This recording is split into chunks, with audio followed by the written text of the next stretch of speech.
कौन थे वे लोग, कैसा था उस समय का जीवन, यह जानने के लिए आइए पलटें अतीत के पन्नों को। 15वीं शताब्दी का समय। भारत में अनेक छोटे बड़े राज्य थे। उनमें से एक था मेवाड़। मेवाड़ जो उस समय राजपूताना के एक प्रमुख राज्य के रूप में उभरा था। यह वह काल था जब भारत में मुगलों का शासन बढ़ता चला जा रहा था। अनेक राज्य मुगलों की अधीनता स्वीकार कर चुके थे। इधर उत्तर भारत में राजपूत एक प्रमुख शक्ति थे। मेवाड़ पर सिसोदिया वंश के राजपूतों का शासन था, जिनका मुगलों के साथ बराबर विरोध बना रहता था। मेवाड़ के इतिहास के पन्नों को पलटें तो एक प्रमुख शूरवीर का नाम उभरता है। यह नाम है महाराणा प्रताप का। महाराणा प्रताप शौर्य के प्रतीक, मातृभूमि पर मर मिटने वाले स्वतंत्रता के पुजारी, वीर प्रताप की शौर्य गाथाओं से अरावली की घाटी आज भी गूंज रही है। मेवाड़ के दो प्रमुख किले हैं, कुंभलगढ़ और चित्तौड़गढ़।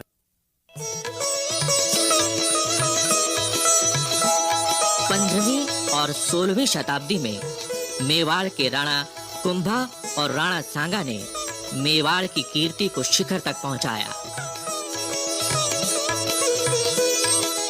उन्हीं के वंशज महाराणा प्रताप का जन्म 9 मई 1540 को कुंभलगढ़ के किले में हुआ।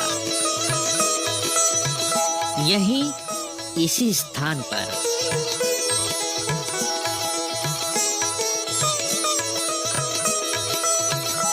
कुंभलगढ़ के तत्कालीन महाराणा उदय सिंह और महारानी जयवंती बाई का पुत्र प्रताप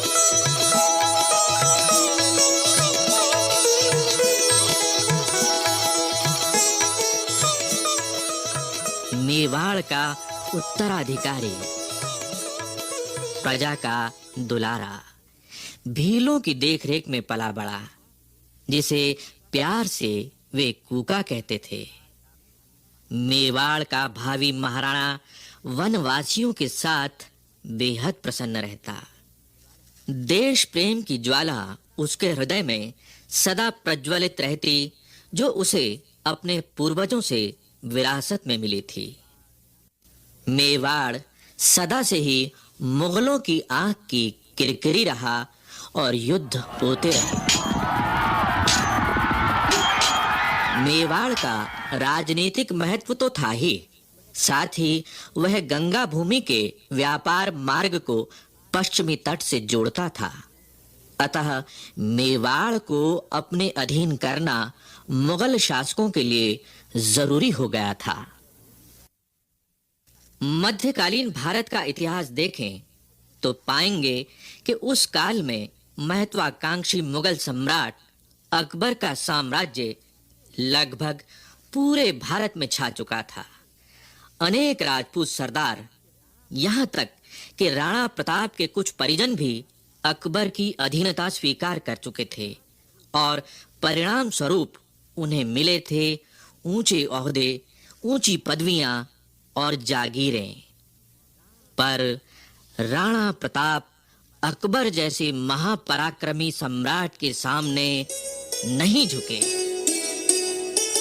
कहा जाता है कि 28 फरवरी सन 1572 को होली के दिन प्रताप का गोगुंदा के किले में राज्याभिषेक हुआ।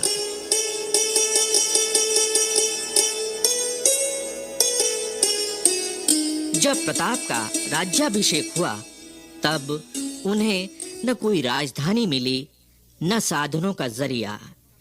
वे बहुत कम साधनों से ही मुगल सम्राट से जूझते रहे। प्रताप ने हर संकट को चुनौती समझा और इससे उनके संकल्प और अधिक मजबूत होते गए।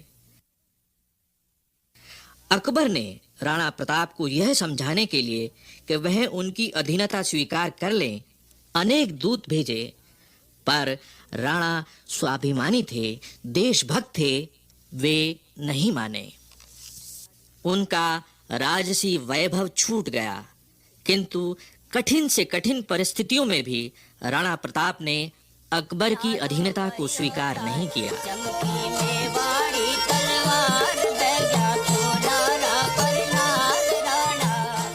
जैसी उनकी पैनी तलवार थी, वैसा ही चौकन्ना था राणा प्रताप का प्रिय घोड़ा चेतक। यदि मेवाड़ की भौगोलिक स्थिति को देखें तो पाएंगे कि इसका अधिकांश भाग पथरीला और पहाड़ी है। आसपास जंगल हैं और जनजातियों की बस्तियां हैं।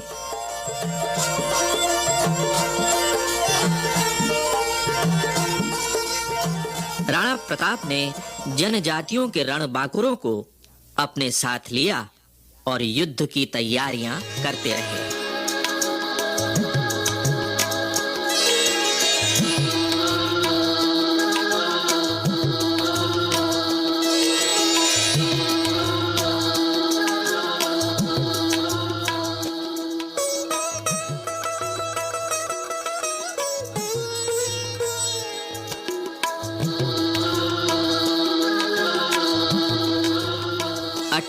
जून सन 1576 ईस्वी को अकबर की सेना और महाराणा प्रताप के बीच इतिहास प्रसिद्ध हल्दी घाटी का युद्ध हुआ।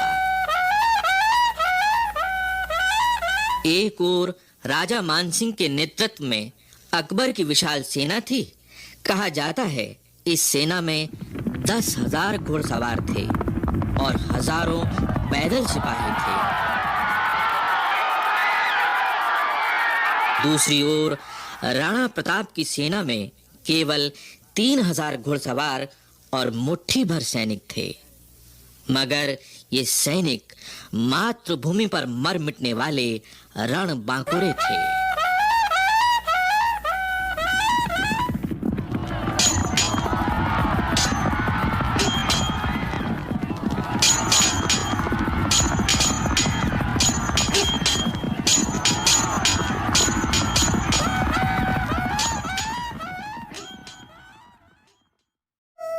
हल्दी घाटी का युद्ध एक दिन में ही समाप्त हो गया। राणा प्रताप के हाथ से गोगुंदा का किला और कुंभलगढ़ निकल गया, लेकिन प्रताप का मस्तक नहीं झुका। हल्दी घाटी युद्ध समाप्त हो जाने पर भी महाराणा प्रताप का संघर्ष जीवन भर चलता रहा। पराजित हो जाने पर भी अरावली की घाटी गूंज उठी प्रताप की कीर्ति और पराक्रम की गाथा से। प्रताप की यशोगाथा मेवाड़ तक ही सीमित नहीं रही, बल्कि समूचे देश में फैल गई।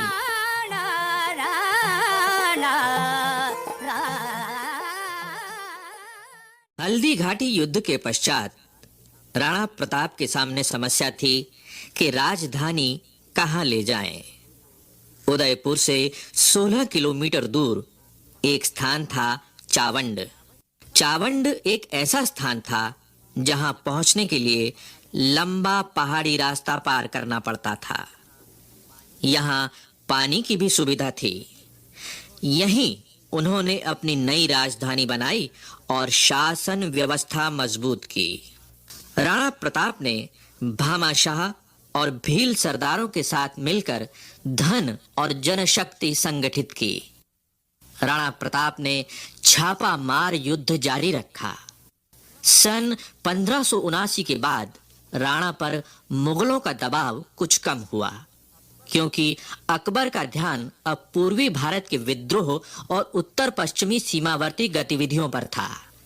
राणा ने अवसर का लाभ उठाकर चित्तौड़ और मांडलगढ़ को छोड़ अपने राज्य का एक प्रमुख हिस्सा वापस हासिल कर लिया और मेवाड़ फिर से स्वतंत्र हो गया।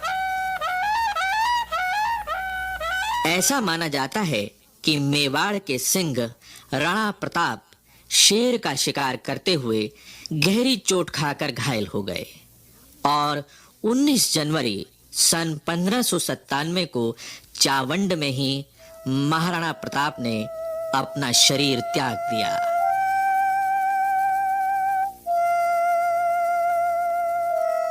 महाराणा प्रताप ने ऐसे ऊंचे आदर्शों को स्थापित किया जो देश और काल की सीमा से परे मातृभूमि प्रेम और स्वाभिमान को निरंतर प्रेरणा देता रहा है।